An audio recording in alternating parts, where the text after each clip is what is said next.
안녕하세요. 오늘의 데일리 뉴스레터에 오신 것을 환영합니다. 1. 한국의 새로운 자원. 2. 대한민국의 놀라운 기술 발전. 3. 한국과 중국의 기술 격차. 한번 진실을 알아봅시다. 한국은 천연 자원이 풍부하지 않은 국가로 외부로부터 원자재와 자원을 수입하여 경제 활동과 산업 생산을 유지하는 데 크게 의존하고 있습니다. 한국은 석유, 석탄 또는 천연가스와 같은 중요한 에너지 자원을 보유하고 있지 않습니다. 따라서 국내에서 생산과 소비에 필요한 에너지를 공급하기 위해 많은 양의 석유와 천연가스를 수입해야 합니다. 대한민국 강원도 자원의 보고로 알려진 이곳에 또 하나의 초대박이 터졌습니다. 현재 미증유의 자원 위기를 겪고 있는 원유 시장에서 한국이 석유 원천을 발견했기 때문입니다. 강원도에 있는 석탄 자원이 석유가 될 수 있다고 하는 상황, 석탄을 석유로 만드는 기술 덕분에 비싼 값으로 구입해야 하는 석유를 한국이 싸게 이용할 수 있게 되었다고 하는데요. 대체 한국에서 무슨 일이 벌어졌는지 지금부터 자세하게 설명해 드리겠습니다. 사우디를 방문하겠습니다. 조 바이든 대통령 입에서 나온 이름은 화제를 불러 일으켰습니다. 무함마드 빈 살만 알사우드 왕세자가 통치하는 사우디는 미국과의 불편한 관계를 유지해 왔습니다. 사우디 왕세자 카시크지 암살 명령 내린 적 없어 정부도 상상초 얼고통 겪어. 암살 사건은 극악무도한 범죄. 사우디 지도자로서 전적인 책임. 카시크지 암살 사건 이후로 전통의 우호 관계였던 사우디와 미국 사이는 서먹한 사이로 발전했죠. 무함마드 왕세자가 자신에게 반기를 든 수백 명의 왕권 승계 경쟁자를 숙청하고 자신의 행적에 불만을 토로한 자국 언론인 자말 카시크지를 암살한 정황이 포착되면서 인권 문제에 민감한 미국은 사우디와 소통을 거부했습니다. 인권 외교로 대표되는 미국의 행동에 사우디는 아쉬움을 드러냈고 두 국가는 이 이후로 직접적으로 이야기를 하지 않았죠. 그런데 조 바이든 대통령이 인권 외교를 저버리며 사우디 통치자를 만나겠다고 먼저 손을 내민 것이죠. 이 같은 행보의 배경으로 세계 인플레이션의 중심에 있는 원유 가격 상승이 주된 원인으로 꼽혔습니다. 실제로 바이든 대통령은 석유 수출국 기구 오펙의 증산을 요청하며 미 증산 요구하자 플러스 원유 아닌 천연가스, 석탄이 문제다.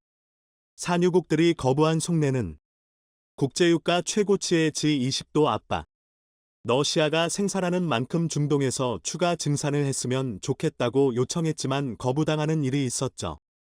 오히려 사우디를 비롯한 중동 국가들은 러시아와의 협조를 유지하며 외톨이 만든다 던 사우디 방문. 고유가의 인권 외교, 자존심국인 반이 등 해도리로 만든다더니 고유가의 고개 숙여 카시크지 살해 등 인권 침해 면죄부 효과. 미국 위주의 국제 정책에 휘둘리지 않는 모습을 보였습니다. 다급해진 것은 미국이었죠. 미국도 석유 가격 파동의 영향을 받으며 가솔린 가격이 천정부지로 솟았죠. 미 41년 만에 최악 인플레 소비자 심리지수도 사상 최저. 1년 새 2배 오른 미 휘발유값. 소비의 나라 미국 지갑 닫는다. 미국 국민들은 조 바이든 대통령에게 엄청난 비난을 쏟아냈습니다. 다른 서방 국가와 아시아 주요 국가들 역시 비슷한 문제에 직면했고 석유 가격으로 고통을 겪어야 했습니다. 이로 인해 미국 내에서는 조 바이든 대통령은 정치력을 의심받았죠. 국제 관계에 있어서 제대로 일을 하지 못한다는 인상을 주며 조 바이든 대신 트럼프가 다시 대통령으로 올라야 한다는 주장이 등장할 정도였습니다. 다급하게 정권을 유지해야 하는 조 바이든 입장에서는 무슨 수를 써서라도 육아 문제를 해결해야 하는 입장이 되었죠. 미 재무부 육아 급등의 수입 증가, 러시아 원유 상한 논의 중. 그렇기에 인권 위반을 저지른 사우디에 직접 날아가서 증산 요청을 해야 할 정도로 다급하게 태도를 바꾼 것입니다. 주민 육아 급등에 표별한 미 중동 정책 힙이 엇갈린 사우디, 이란. 미 대통령조차 쩔쩔맥 정도로 육아는 민감한 문제인데요. 더 안 좋은 소식은 지금보다 육아가 더 오를 수 있다는 점입니다. 국제에너지기구 내년 세계 석유 수요 사상 최대 전망. 미국 에너지정보청 EIA는 단기 에너지 전망을 통해 올해 세계 석유 소비량이 1억 배럴을 넘을 것으로 전망했습니다. 미 에너지정보청 단기 에너지 전망 통해 전망치 내내 국세계 경제 성장 따른 휘발유 경유 수요 증가 원인 분석. 2021년 석유 소비는 9,690만 배럴로 1억 배럴을 넘지 않았지만 석유 수요가 폭증한 가운데 1억 배럴은 가뿐히 뛰어넘을 것으로 전문가들은 예측하고 있죠. 한국은 석유 가격에 가장 영향을 많이 받는 국가로 대부분의 에너지원을 외부에서 수입하는 국가이기 때문에 커지는 우크라 리스크 원유 수입 5위 한국 문제는 에너지. 자칫 잘못하면 석유값 때문에 경제가 휘청거릴 수 있는 위험에 놓여 있죠. 그런데 한국 정부가 비장의 카드를 준비한 덕분에 석유 가격 상승의 위기를 무사히 넘길 수 있게 되었습니다. 연과 필연이 겹쳐서 만들어낸 기적이라고 할 수 있는데요. 그 비장의 카드는 바로 강원도였습니다. 한국은 석유가 생산될 수 없는 지역으로 알려져 있고 설사 석유를 구한다고 하더라도 대륙붕에 묻혀 있는 자원을 캐내거나 외부 영토에서 뽑아낸 석유를 수입해야 하는 과정을 거쳐야 하는 것으로 알려져 있습니다. 이게 일반적인 인식이지만 최근 한국이 성공한 기술 덕분에 굳이 멀리 나가서 석유를 뽑아오지 않아도 한국에서 석유를 생산할 길이 열리게 되었는데요. 바로 석탄을 석유로 만드는 기술입니다. 한반도에 풍부하게 묻혀있는 석탄을 석유로 만들어 이를 대체한다면 석유 위기에서 한국은 충분한 대비가 가능해지는데요. 석탄에서 인공석유 뽑아낸다. 어느 배럴당 100달러 돌파된 경쟁력 충분 에너지연구원, SK에너지 등 기술개발 박치. 석탄에서 석유를 추출하는 기술인 석탄핵화 기술, CTL은 원래 친환경 에너지원 사업에 밀려 제대로 개발이 이뤄지지 않았습니다. 원자력이나 태양광 에너지와 같은 별도의 에너지 사업 기술이 더욱 각광받았기에 상대적으로 관심을 받지 못했는데요. 그러나 최근 석유 자원의 가치가 다시 중요해지고 안정적으로 에너지 공급이 가능하다는 점에서 탄소 기반 에너지원이 새롭게 주목을 받게 되자 석탄핵화 기술 역시 조명을 받게 된 것이죠. 전문가 기고, 국내에서 개발된 석탄핵화 기술 수출의 의미. 특히 중요한 점은 강원도 지역에 풍부하게 석탄이 묻혀 있기에 이 기술만 있다면 반영구적으로 석탄을 석유로 변한 한국은 에너지 걱정 없이 지낼 수 있다는 점인데요. 미국 에너지부 DOE 역시 CTL 기술의 가치를 높게 평가했습니다. 2030년에 이르러 일일 240만 배럴을 생산할 수 있는 기술로 평기. 하우탄소 에너지원 시장에서 중요한 역할을 할 것으로 전망했죠. 강원도에 묻혀있는 석탄 대부분은 무연탄으로 총 석탄 매장량은 15억 톤이라 알려져 있습니다. 현재 6억 톤이 개발 가능한 것으로 알려져 있고 삼척에 묻혀있는 매장량은 5억 6,558만 톤에 이릅니다. 우리나라 전체 석탄 매장량의 75.4%를 강원도가 보유하고 있죠. 과거 산업 일꾼들이 석탄을 캐던 곳인 강원도는 최근 환경 문제와 수익성 문제로 인해 폐광을 거듭하며 석탄 캐는데 소홀한 상태였습니다. 그러나 석탄을 석유로 바꾸는 에너지 기술과 세계 각국에서 석유 수요가 증가함에 따라 석탄이 또 하나의 석유라고 불릴 정도로 중요한 자원이 된 것이죠. 한국에너지기술연구원은 석탄에서 석유로 바꾸는 기술에 있어 순도를 높이는 연구에 들어갔고 그 결과 석탄에서 석유로 변환 시 97.5%에 가깝게 석유로 변환하는 데 성공했습니다. 이 수준이라면 굳이 석유 자원을 탐색하는데 에너지를 쏟을 필요가 없는 셈이죠. 미 광업연구소 역시 한국의 석탄 석유 변환 기술에 대해 주목하며 고순도의 변환으로 보게 된 한국의 액화 석유는 충격적이라 증언.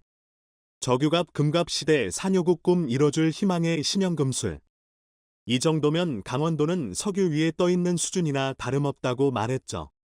석탄가공 청재의 합성석유 추출 2030년까지 약 200조 원 시장 기대 국내선 석탄가스화 복합발전 유망.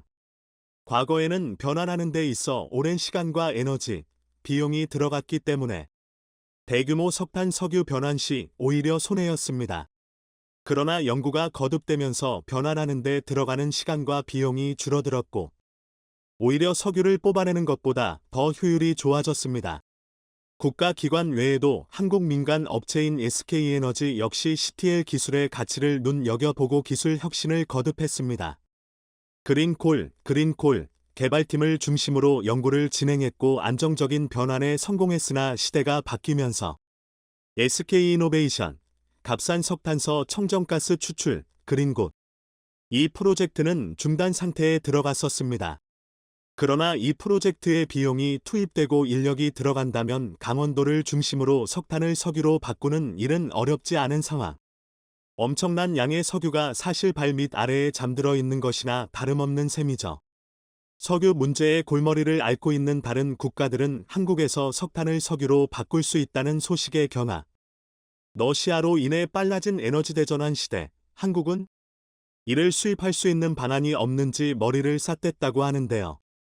석탄액화 기술로 만든 석유는 석유값보다 더 값이 싸기에 인도네시아를 비롯한 동남아시아 주요 국가들은 물론이고 아프리카와 동유럽 등지에서는 한국산 석유에 대해 깊은 관심을 보였죠. 이런 흐름에 내심 불만을 품은 국가가 있었습니다. 바로 중국이었죠. 중국 역시 석탄액화 기술을 몰래 개발하고 있었고 중국 내에 묻혀있던 석탄을 이용해 석유로 변환하는 연구를 진행했기 때문입니다. 이니 자원 문제에 있어 매번 어려움을 겪는 중국도 석탄과 석유 수입은 물론이고 에너지 위기를 극복할 목적으로 석탄액화 기술에 눈독을 들이고 있었습니다. 중국, 세계 최고 CTL 기술 보유 석탄에서 효율적으로 합성석유 만드는 촉매 개발. 1970년대부터 중앙정부의 지원을 받아 기술 개발에 들어갔다고 하는데요. 연간 2,000톤 규모의 간접석탄액화 기술 실험을 진행하면서 순도를 높이는 데 주력했다고 합니다.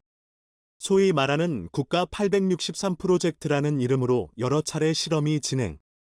고공행진이던 유가를 잡을 수 있는 대안으로 각광받으며 중국에서 실제 석유를 대체할 것으로 주목을 받았죠. 하지만 여전히 중국은 고순도의 에너지원인 석유 자원이 계속해서 필요한 상황이었습니다. 이런 가운데 실험이 제대로 진행되지 않았다는 것이 문제였습니다. 원하는 순도가 나오지 않았던 것입니다.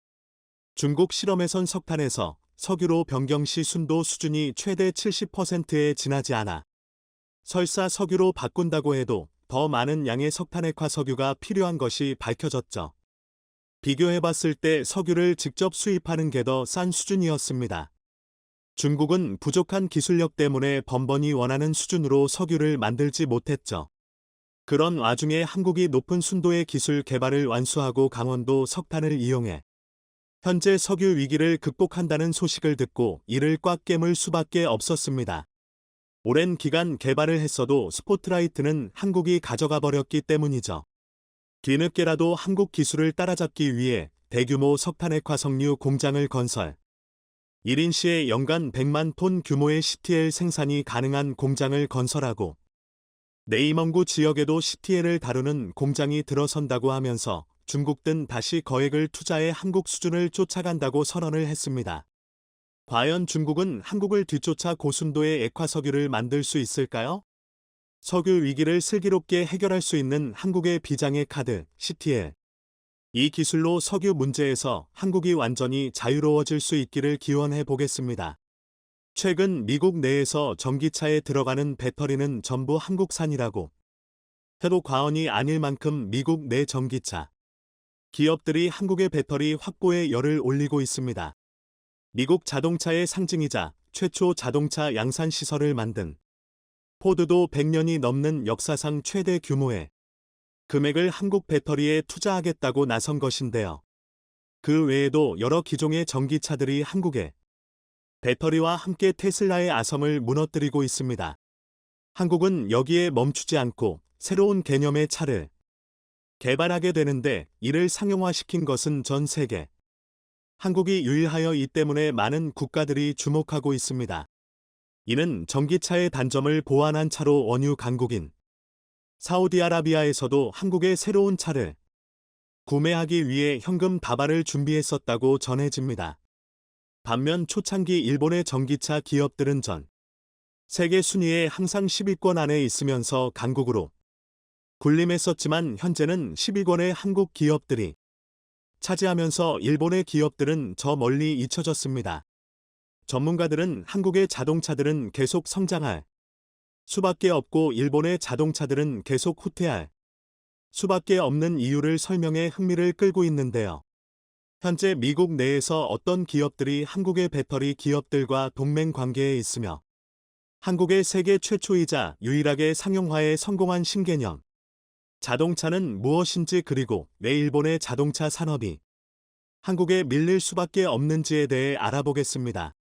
미국의 약 120년 자동차 역사와 함께 하고 있다고 해도 과언이 아닌 포드가 자국 내 전기차 생산을 위해 한국의 배터리를 확보하고자 천문학적인 금액의 현금을 준비하고 있다는 소식이 미국 내에서 연일 뜨거운 이슈로 자리 잡고 있습니다. 이들은 모두 전기차 왕좌에 앉아있는 테슬라에 도전하고 있는데 그 권좌를 가져오기 위해서는 한국의 배터리 없이 불가능하다고 보고 있어 많은 사람들은 미국의 전기차 기업과 한국의 배터리 기업의 합작에 큰 관심을 보이고 있습니다. 포드와 같은 경우 SK이노베이션과 13조 원 규모의 투자를 통해 합작사를 설립하며 전기차용 배터리 공장과 전기차 조립 공장을 건설한다고 밝혔습니다. 이번에 이뤄진 투자가 흥미로운 점은 미국에서 이뤄진 배터리 공장 투자 중 최대 규모이기 때문인데요. 미국 유명 경제 전문 매체인 블룸버그 통신은 미국 자동차 산업 역사상 최대 규모라고 전해 많은 이들의 기대를 모으고 있습니다. 이번에 계획된 생산 시설은 총 129기가와트 시로 기존의 계획보다 2배 이상 늘은 것으로 파악되는데요. 이는 내년에 출시를 눈앞에 두고 있는 보드에 전기 픽업 트럭 F105의 사전 계약 주문이 쇄도하고 있기 때문입니다. 이번 SK이노베이션과 포드의 유래를 찾아볼 수 없는 투자는 얼마 전 있었던 한미 정상회담 이후 더욱 더 단단해지는 한국과 미국의 완성차 기술과 배터리 기술의 동맹 구도를 여실히 보여주고 있다는 평가입니다. 한국의 LG에너지 솔루션과 미국의 GM도 합작하여 내년 70기가와트시의 배터리를 생산하는 계획을 세우고 있으며 이 둘의 합작도 앞으로 미국 내 전기차 시장에 판도를 어떻게 바꿀지 모른다는 평가를 받고 있는데요. 여기에 최근 혜성처럼 떠오른 미국의 신흥 전기차 기업 노시드 모터스는 삼성 SDI와 합작하여 노시드 에어라는 전기차 세단의 생산을 시작했는데 이는 약 1억이 좀 안 되는 고가임에도 불구하고 사전 예약을 신청한 사람이 1만 3천 명 이상이나 되고 있습니다. 이렇게 노시드 모터스의 전기차가 이제 막 시작한 기업임에도 불구하고 사람들이 많이 찾는 이유가 있습니다. 노시드 에어의 최고급 버전인 노시드 에어드림 에디션은 동급 테슬라의 전기 세단보다 주행거리가 훨씬 길다는 것인데요. 노시드 에어드림 에디션은 1회 충전만으로 837km를 주행할 수 있으며 이는 미 정부의 공식 등급을 받은 것이기에 믿을 수 있는 수치입니다. 반면 테슬라 공식 홈페이지에서 명시된 테슬라 S의 주행 가능 거리는 약 637km인데 이는 노시드 헤어드림 에디션이 200km를 더 갈 수 있어 효율이 더 좋다고 볼 수 있습니다. 이렇게 비약적으로 주행 가능 거리가 늘어날 수 있었던 이유는 바로 삼성의 3i에서 생산한 원통형 배터리 때문에 이룰 수 있었던 결과인데요. 이런 것들이 미국 전역에 퍼져 이제 막 시작한 전기차 업체부터 대형 자동차 기업까지 모두 한국의 배터리 확보에 열을 올리고 있는 이유입니다. 가끔 세계 최강의 최첨단 무기를 보유하고 있는 초강대국인 미국 이외의 배터리를 자체 개발하지 않고 한국과의 협력을 원할까 하는 의문이 생기기도 하는데요. 현재 미국은 전기차 배터리를 생산하는 자국 기업이 없어 해외 기업으로부터 조달해야 하는데 글로벌 10위권 내 배터리 기업은 모두 한국과 중국, 일본의 기업들이 차지하고 있습니다. 중국과 같은 경우 미국이 군사외교적 갈등을 빚고 있는 중국 기업을 선택할 리가 만무하고 일본의 유일한 대형 배터리 기업인 파나소닉은 외국 투자에 있어서는 공격적인 행보를 보이지 않고 있습니다. 이 때문에 많은 전문가들은 하나소닉의 기술력이 정체됐다고 판단하고 있는데요. 결국 최신의 배터리 기술을 가지고 있으면서 대량 생산 능력과 공격적인 투자 행보를 보이고 있는 민주주의 동맹은 한국밖에 없다는 미국의 계산입니다. 어떻게 보면 미국 현지 생산이 한국의 이익에는 부합하지 않을 것이라 생각될 수 있지만 이는 기업 입장에선 더 좋을 수도 있습니다.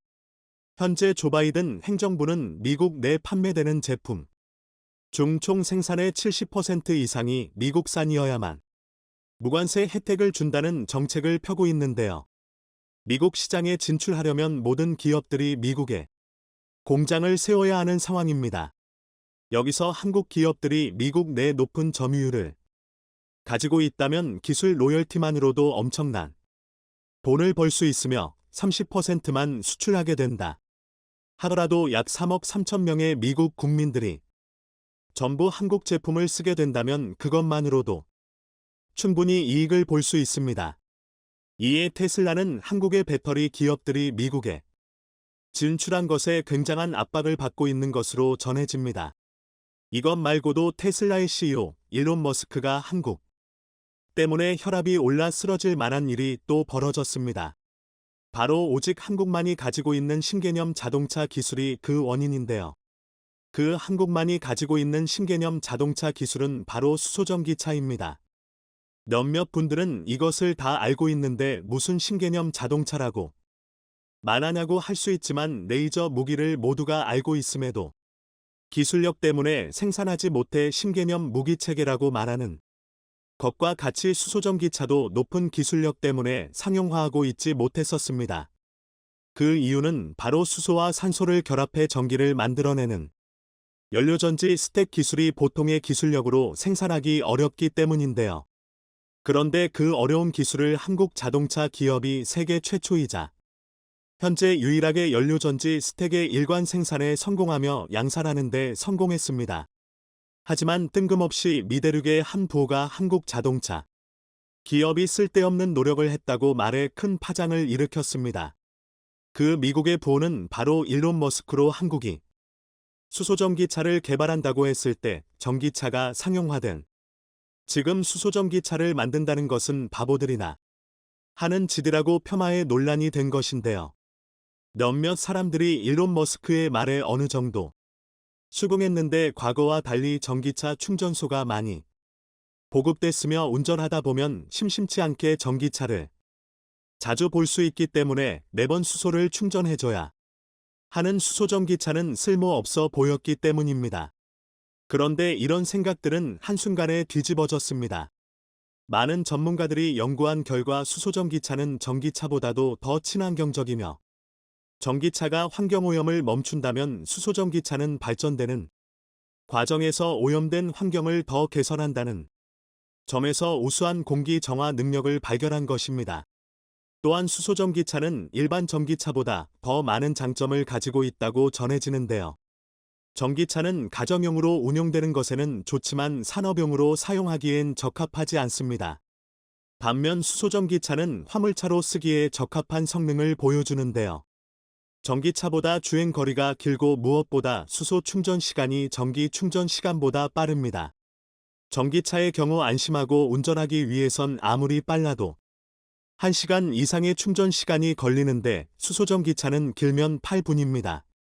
무게 면에서도 대형 화물차 기준으로 볼 때 수소전기차가 일반 전기차보다 가볍기 때문에 장거리 운행에 더 특화되어 있습니다.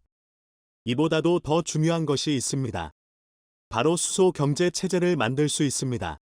수소 경제란 환경 파괴의 주범인 석유를 완전히 수소로 전환해 친환경 생태계를 조성하는 것을 말하는데요. 수소 발전은 워낙 고효율이기 때문에 화물차뿐만 아니라 선박 연료로도 사용 가능하고 일반 가정용 전기 발전에도 효과적이며 좀 더 나아가 항공연료로도 사용할 수 있다고 전해집니다. 그런데 한국이 수소 전기 발전에 선두적인 기술을 가지고 있어 전문가들은 앞으로 한국이 수소경제 산업을 이끌어 갈 것이라고 예측하고 있습니다. 이 때문에 사우디아라비아가 한국의 수소연료 전기 스택에 엄청난 관심을 보이고 있으며 큰 돈을 주고 구매할 의사를 내비쳤습니다. 반면 일론 머스크는 전기차를 상용화했다는 평가는 받고 있지만 수소전기차 조롱의 악마의 주둥이라는 별명을 얻게 됐는데요. 일론 머스크만큼 일본도 근시안적인 태도로 배터리 산업에서 앞선 기술력을 가지고 있었음에도 불구하고 한국의 자동차 산업에 뒤처졌다는 평가를 받고 있습니다. 일본은 사회 전반적으로 보수적인 것으로 유명한데요. 때문에 가업을 이어받거나 전통이나 것을 지키는데 목숨을 거는 국가로 잘 알려졌습니다. 자동차를 만들 때도 그랬습니다. 일본도 최근 친환경 트렌드에 따라 전기차 개발을 위해 노력했는데요. 문제는 전기차를 만들 때 내연기관 자동차 설계를 바탕으로 만들어 전기차의 이점을 전혀 살리지 못했습니다. 때문에 안 그래도 좁은 차를 만들기로 유명한 일본은 잘못된 설계로 공간 효율이 떨어지게 되는데요. 일본은 높은 배터리 기술을 가지고 있음에도 전통적인 자동차 설계 때문에 전혀 이점을 살리지 못하고 현재는 도태되고 있는 상황이며 일본의 자동차 산업이 완전 붕괴 직전에 있습니다. 반면 한국은 신기술 도입을 잘하는데 전기차를 개발할 때 기존 자동차에 대한 틀에 얽매이지 않았습니다. 또한 전기차가 미처 세상을 지배하기도 전에 수소전기차라는 새로운 것에 도전하는 중인데요. 한국은 더 공격적인 투자로 앞으로 세상을 이끌어갈 수소여류전지 최강자로 급부상했습니다. 이런 것을 보면 한국의 발전 속도를 빛의 속도라고 해도 과언이 아닌데요. 한국의 엄청난 발전에 박수를 보내며 전 세계 수소연료전지가 전부 한국에서 만들어진 것이길 바랍니다. 중국이 한국을 향해 충격적인 발표를 했습니다. 한국 반도체를 사지 않겠다는 것인데요. 중국 수출 비중이 50%에 달하는 삼성전자와 SK하이닉스가 초비상이 걸렸습니다. 그렇지 않아도 최근 가장 어려운 시기를 겪고 있는 삼성전자와 SK하이닉스가 중국의 갑작스러운 충격 발표에 큰 위기에 빠졌습니다. 자, 그런데 중국이 한국산 반도체 수입을 전면 금지하고 이를 모두 중국산으로 교체했다가 현재 중국 전역이 마비되며 난리가 났습니다. 이에 결국 짜릿한 대반전이 만들어지며 중국이 한국에 무릎을 꿇는 한편의 영화 같은 이야기에 전 세계 주요 외신들이 대대적으로 보도하고 있는데요. 최근 중국에서 반한 정서가 번지는 속도가 예사롭지 않습니다. SNS에서는 한 유명 배우가 한국 학생들에게 괴롭힘을 당했다는 10여 년 전 인터뷰 내용까지 소환되고 있습니다. 중국의 대표적 전랑 언론인으로 꼽히는 후시진 전 황구시보 편집장이 SNS를 통해 반한 감정을 숨기지 않았습니다. 최근 한국을 향해 입에 담지 말아야 할 온갖 욕설을 그대로 보도한 중국 관영 매체 황구시보를 지지하며 한국을 깎아내렸습니다. 2,400만 명이 넘는 SNS 팔로워를 거느린 그의 한마디는 중국인들의 여론 형성에 적지 않은 영향을 미칩니다. 뿐만 아니라 중국 SNS에서는 우리에게 유역비라는 이름으로 더 잘 알려진 중국 배우 류이페이의 2009년 인터뷰가 다시 화제가 되고 있습니다. 중국 유명 배우 류이페이는 사실 한때는 몇몇 한국 여자아이들이 저를 난처하게 한 적이 있습니다. 저는 너무 답답했습니다. 라며 뜬금없이 등장한 이 동영상은 지난 7일 온라인에 올라온 뒤 조회수 5억 4천만 회를 기록했는데 한국을 비난하는 댓글이 쏟아지고 있습니다. 중국 정부가 대놓고 협한 분위기를 조성하면서 중국 현지 혐한 기류는 심상치가 않습니다. 중국에서 인기를 끌던 한국 화장품 매장에서 불매운동 소동이 빚어지는가 하면 한국인들을 상대로 한 무차별 폭행 괴담까지 돌고 있습니다. 중국 시민 지역에 있는 백화점에 입점한 한국 화장품 매장에서 젊은 중국 남성이 삿대질까지 해대며 불같이 화를 냅니다. 온 국민이 한국산 제품 불매 운동을 하고 있는데 여기서 한국 사람 데리고 뭐 하는 거야, 라며 한국인 관광객을 데리고 있는 여행사 직원의 온갖 욕설을 퍼붓고 있는 한 중국이 남성. 그런데 주변에서는 말리기는커녕 오히려 이 남성을 도와 한국인을 위협하고 있습니다. 주위에 있는 중국인들은 한국인 사라져. 그래, 사라져. 그래 라고 외쳤습니다. 이처럼 험악한 분위기 속에 한국인 유학생을 노리는 이른바 묻지마 폭행 괴담도 교민들을 중심으로 빠르게 퍼지고 있습니다. 중국 인민대를 다니는 한인 여학생이 우리말을 썼다는 이유로 길을 가다 폭행을 당했다는 내용입니다. 중국에서 유학생활 중인 한국인 이모 씨는 한국말 썼다는 이유로 그냥 맞았다고 들었어요. 당분간은 밖에 안 나가고 집에서 좀 있으려고요 라며 불안을 호소했습니다. 자, 그런데 이 정도는 아무것도 아니었습니다. 중국은 급기야 한국에 가장 민감하고 타격이 큰 한국산 반도체를 사지 않겠다며 한국을 흔들기 시작했습니다. 올해 1분기 반도체 수출 규모는 무려 33% 넘게 추락했고 이는 모두 중국 때문인 것으로 나타났습니다. 얼마 전 중국이 미국 마이크론의 안보 심사를 실시하겠다며 칼을 빼들었는데 이것이 한국 반도체에 보내는 경고였다는 보도들이 여러 쏟아져 나왔었는데요. 중국 정부가 대놓고 개입하여 한국 반도체에 큰 타격을 주고 있다는 전문가들의 주장이 나왔습니다. 중국의 수출 비중이 50%에 육박하는 삼성전자와 SK하이닉스가 가장 큰 타격을 받았는데요. 삼성전자의 올해 1분기 영업이익이 중국 때문에 6천억 원으로 고꾸라지면서 어닝쇼크 실적 충격을 기록했습니다. 삼성전자의 분기 영업이익이 1조 원 밑으로 떨어진 건 2009년 1분기 이후 14년 만에 처음입니다. 중국이 갑자기 반도체를 사지 않는 바람에 1분기 반도체 부문에서만 4조 6천억 원에 가까운 적자를 냈습니다. 삼성전자가 반도체 부문에서 분기 적자를 기록한 것도 글로벌 금융위기를 겪은 2009년 1분기 이후 14년 만입니다.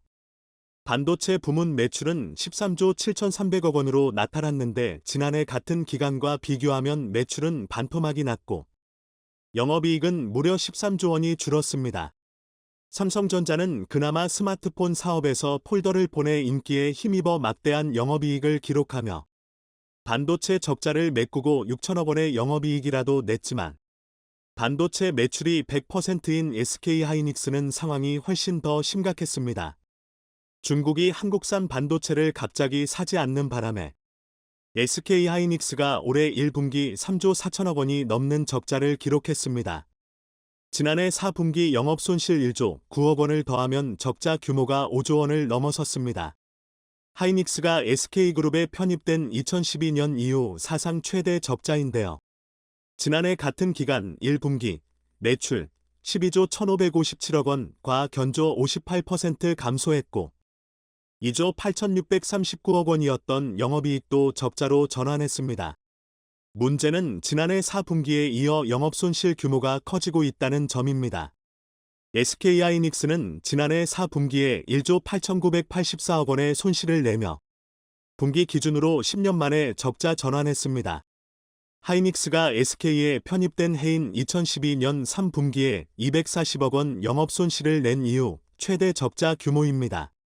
하지만 올해 1분기 영업손실 규모는 3조 4,023억 원으로 더 커졌습니다.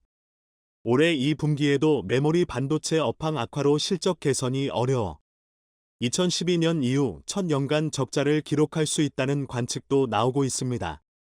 문제는 현재 전 세계적으로 한국의 반도체 상황이 가장 위험한 시기에 중국이 한국산 반도체를 사지 않겠다는 충격적인 발표를 했다는 것입니다. 중국이 아니라도 현재 메모리 반도체는 역사상 가장 큰 위기에 직면한 것으로 전해졌습니다. 10일 대만 시장조사 업체 트렌드포스는 올 2분기 메모리 반도체 디램과 낸드 플래시 가격 하락폭이 커질 것이라고 분석했습니다. 당초 예상에 따르면 2분기 디램 가격은 1분기보다 10에서 15% 내릴 것으로 예측했으나 트렌드포스는 하락 예상폭을 13에서 18%로 확대했습니다. 낸드 플래시의 가격 하락 예상폭도 5에서 10%에서 8에서 13%로 늘렸습니다. 가격 예상 낙폭이 확대된 건 메모리 공급업체들이 재고를 줄이고 있는데도 불구하고 여전히 시장 재고 수준이 높아 거래량이 늘지 않고 있는 탓입니다. PC용 디램은 이전 세대 제품인 DDR4 공급량이 이미 과도해 2분기 가격이 1분기보다 15에서 20% 추가 하락할 전망입니다. 서버용 디램 역시 구글, 메타, 페이스북 등 글로벌 빅테크 큰손들이 서버 구매 물량을 줄이면서 DDR4 재고가 쌓이고 있습니다. 이에 마지막 희망이었던 서버용 디램 가격도 1분기 대비 18에서 23% 폭락할 것으로 전망되고 있습니다. 중국 관련 한 전문가는 이렇게 주장했습니다. 이렇게 한국산 반도체를 사지 않기로 하는 충격적인 발표를 하는 동시에 중국은 한국의 삼성과 SK로부터 몰래 빼돌린 반도체 기술을 자국 기업에 주며 한국산 반도체와 똑같이 만들라고 지시했다. 라고 말이죠. 중국을 대표하는 메모리 반도체 기업 YMTC는 한국산 반도체와 비슷하게 만들어 결국 한국 반도체의 최대 고객사인 애플까지 뺏으려 했습니다. 애플도 한국산 반도체에 대한 의존도를 줄이기 위해 중국 YMTC가 한국산 반도체와 비슷하게 만들었다며 다가오자 환영했죠. 오히려 애플이 그동안 축적한 반도체 노하우를 YMTC에 줘가며 적극적으로 나섰습니다. 자, 그런데 대반전이 일어났습니다. 한국산 대신 중국산 반도체를 시험해본 애플이 심각한 품질 차이에 바로 포기를 선언했습니다. 중국 정부와 중국 관영 매체들은 미국 정부가 화웨이처럼 중국 반도체 기업에 강력한 제재를 가했기 때문이라고 전했지만 일부 전문가들은 사실 미국의 제재가 아니라 중국 반도체의 품질 문제라고 털어놓았습니다.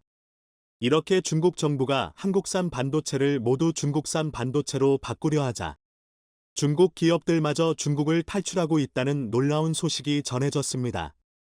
품질이 한참 떨어지는 중국산 반도체를 쓰다가는 글로벌 경쟁에서 완전히 뒤떨어질 것을 직감한 중국 기업들은 시진핑의 괴팍한 정책에서 벗어나기 위해 본사를 다른 국가로 옮기고 있는 것으로 전해졌습니다.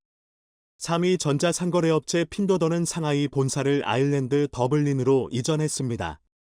중국산 반도체로 데이터 센터를 돌리다가는 망할 것을 직감한 것이죠.